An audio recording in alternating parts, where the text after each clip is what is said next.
Good day, ma'am. We are going to discuss about IP and web security. My name is Rich M. Pastoral and I am as the presenter. The first is we are going to discuss about the definition of IP security and web security, the importance of securing network and web infrastructure. One also is the common threats like data breaches, unauthorized access, and cyber attacks. And also, we are going to talk about the objectives, which understands protocols and practices that safeguards digital communication.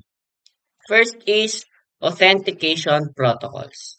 The purpose of authentication protocols is to verify user or system identity before granting access. There are four common protocols. One is Kerberos, ticket-based, time-sensitive, and secure authentication. One also is 0.0, the authorized for third-party applications. One also is the SAML, single signed on, or the SSO, across services. One also is the Regius, centralized authentication and accounting, role in preventing unauthorized access. The second is IP security IP security architecture. It operates the network layer or the third layer. The three components is authentication header or HAH, data integrity and original authentication. One also is the encapsulating security payload or the ESP, encryption and optional authentication.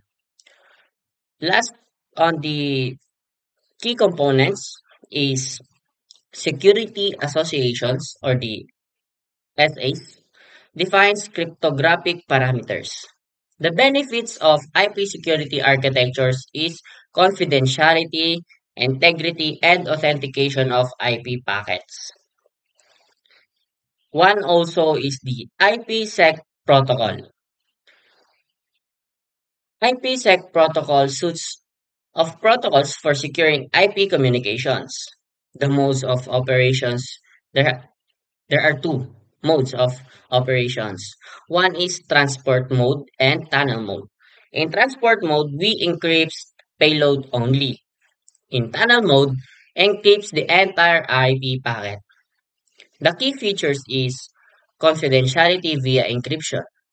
One also is integrity through hashing and authentications of sender. The common uses here is one of the example is VPNs, secure tunnels between networks. The last is web security considerations. The importance of web security considerations is to prevent attack on web applications.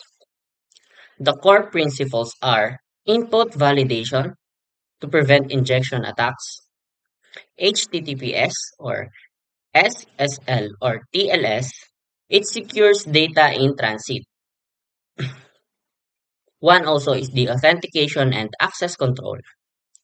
One also is the use of security headers or the CSP or X-frame options. Last is patch management and monitoring. The goal of web security considerations is to secure client service interactions and protect sensitive data. That's all for today, and thank you for listening. Bye bye.